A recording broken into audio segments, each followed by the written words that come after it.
നമുക്ക് ആദ്യം മഴയും കാലാവസ്ഥയൊക്കെ നോക്കിയിട്ട് വരാം. സംസ്ഥാനത്ത് പരക്കെ മഴയാണ്. രാത്രി മിക്കയിടങ്ങളിലും നല്ല മഴ പെയ്തു. 9 ജില്ലകളിൽ ഇന്ന് യെല്ലോ അലേർട്ടാണ്. തിരുവനന്തപുരം, കൊല്ലം, പത്തനംതിട്ട, ആലപ്പുഴ, കോട്ടയം, എറണാകുളം, ഇടുക്കി, കണ്ണൂർ, കാസർഗോഡ് ജില്ലകളിൽ മഴ മുന്നറിയിപ്പുണ്ട്. ശക്തമായ കാറ്റിനും ഇടിമിന്നലിനും സാധ്യതയുണ്ട്. ഈ മാസം 26ഓടെ കേരളത്തിൽ കാലവർഷം എത്തുമെന്നാണ് പ്രതീക്ഷിക്കുന്നത്. അരുൺ സോളമനുണ്ട് കൂടുതൽ വിവരങ്ങളുമായി. Arun Solomon, very good morning.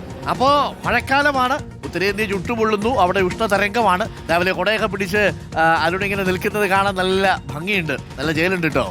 മാത്രമല്ല കാലാവസ്ഥ ഈ കടുത്ത വേനലിൽ നിന്ന് മഴയൊക്കെ വരുമ്പോൾ ആശ്വാസമായിരുന്നു. പക്ഷെ മഴക്കെടുതിയുടെ വാർത്തയും കൂടി വരുമ്പോഴാണ് നമുക്ക് ടെൻഷൻ. അപ്പോ വേനൽ മഴ അവസാനിക്കാതെ കാലവർഷം വരും അല്ലേ?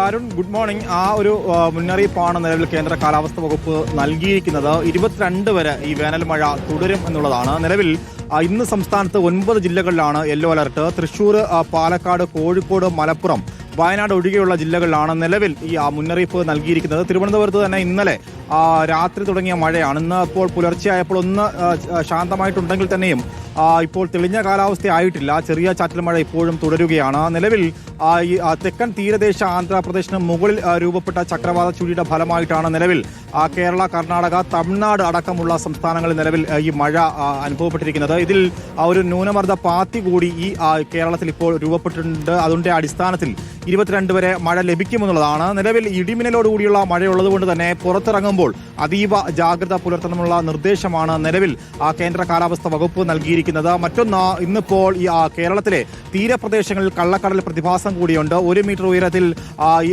തീരപ്രദേശങ്ങളിൽ ഈ തിരമാല രൂപപ്പെടുമെന്നുള്ളതാണ് നിലവിൽ നൽകിയിരിക്കുന്ന മുന്നറിയിപ്പ്. കേരള, കർണാടക, ലക്ഷദ്വീപ് തീരങ്ങളിൽ ഇന്ന് മത്സ്യബന്ധനത്തിനും വിലക്ക് ഏർപ്പെടുത്തിയിരിക്കുകയാണ്. നിലവിൽ 22-ന് ശേഷം സ്വാഭാവികമായിട്ടും 22-നോ അല്ലെങ്കിൽ 26-നോ അല്ലെങ്കിൽ 30-നോ ഈ 3 തീയതികളിൽ കേരളത്തിൽ കാലവർഷം രൂപപ്പെടാനുള്ള സാധ്യതയാണ് നിലവിൽ നൽകിയിരിക്കുന്നത്. ഇതിൽ ഏറ്റവും നിർണായകം 26 തന്നെയാണ്.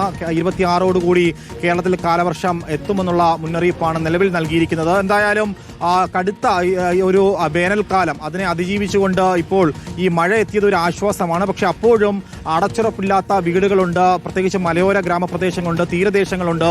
ഇവിടെയൊക്കെ ജീവിക്കുന്നവർ പ്രത്യേകിച്ചും ജാഗ്രത പുലർത്തി ജീവിക്കേണ്ടുന്ന സമയം കൂടിയാണ് അരുൺ ഇനി വരാനിരിക്കുന്നത്. ഓക്കെ, അപ്പോൾ കനത്ത മഴയ്ക്കുള്ള സാധ്യതയുണ്ട് എന്നുള്ളതാണ്. ഇനി അങ്ങോട്ട് പ്രേക്ഷകർ കരുതിയിരിക്കുക. 9 ജില്ലകളിൽ യെല്ലോ അലർട്ട് ഉണ്ട്, മഴ മുന്നറിയിപ്പുണ്ട്, ഇടിമിന്നലിനും കാറ്റിനും സാധ്യതയുണ്ട്. പ്രത്യേകം ശ്രദ്ധിക്കണം. കുഞ്ഞുങ്ങളൊക്കെ മഴ പെയ്തു കഴിഞ്ഞാൽ പുറത്ത് ടെറസിലൊന്നും കളിക്കാൻ വിടരുത്. മഴ നനയാനൊക്കെ അവർക്ക് താല്പര്യം ഉണ്ടാവും. ഈ മഴയല്ല നനയേണ്ടത്, അവരോട് പ്രത്യേകം പറയുക. ഇത് ഇടവപ്പാതിയല്ല, ഇത് കാലവർഷവുമല്ല, ഇത് വേനൽ മഴയുടെ ഭാഗമായിട്ടുള്ളതാണ്. ഇനി അത് കഴിഞ്ഞ് കാലവർഷം 26-ാം തീയതി വരും. ഒന്ന് മഴയൊക്കെ ഒന്ന് വന്ന് ഭൂമിയൊക്കെ ഒന്ന് തണുത്തോട്ടെ അല്ലേ? അപ്പോൾ ഇവിടെ നല്ല മഴയാണ്. വലിയ ചൂടിൻ്റെ ഒരു പ്രശ്നം അങ്ങ് പോയി അല്ലേ?